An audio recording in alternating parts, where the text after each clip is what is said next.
நான் உனக்கு தெரியாது இல்லை, எந்த இடத்துக்கு போனாலும் நான் பாட்டுக்க சரளமாக பேசுவேன். ஆனால் நீ நிற்கிற இடத்துல அது பேச முடியாது, உனக்கே தெரியும்.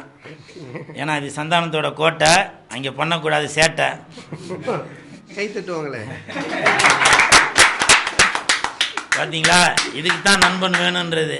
சில பேர் நான் நிறைய ஆடியோ ரிலீஸ் போகும்போது கை தட்டாதீங்க சில பேர் காண்டாவாங்க. பாருங்க, கை தட்டுங்க அப்படின்னு சொல்லி, இதுதாங்க முக்கியம். உண்மையிலேயே சொல்கிறேன் சந்தானா, என்னோட அழகுக்கு என்ன காரணம் தெரியும் உனக்கு? தெரியும் கண்டிப்பாக. இது அப்புறம் எல்லாரும் என்கிட்ட வேறு கேட்பாங்கடா, என்கிட்ட சொல்லிட்டு என்னன்னு. அது உன் மனசுக்கு தெரியும்.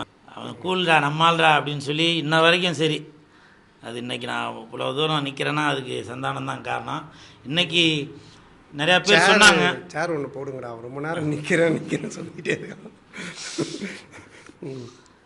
இன்றைக்கி நிறையா பேர் சொன்னாங்க, இந்த மாதிரி உங்களோட உள்ளே செல்லாதீர்கள் அந்த படத்திற்கு ஃபஸ்ட் லுக்கு ரிலீஸ் பண்ணுறதுக்கு கூல் சுரேஷே ஒரு பிரபலமான ஆள் தான். அவரே நிறையா படத்துக்கு பப்ளிசிட்டி பண்ணிகிட்ருக்காரு.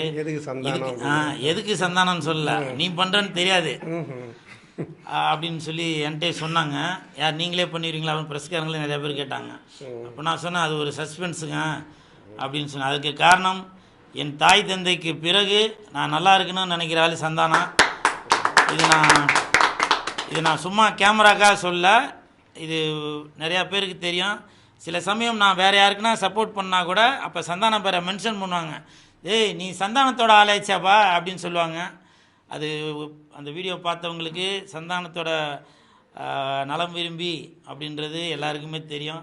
ஸோ சந்தானத்தோட பொற்கரங்களால் இந்த உள்ளே செல்லாதீர்கள் நான் கதாநாயகனாக நடித்துள்ள படத்தை ரிலீஸ் பண்ணுறதில்ல, ஃபஸ்ட் லுக் ரிலீஸ் பண்ணுறதில்ல நான் ரொம்ப சந்தோஷப்படுறேன். அதற்கு காரணம் சந்தானம் என்றாலே பேய் படத்திற்கு பெயர் பெற்றவர்.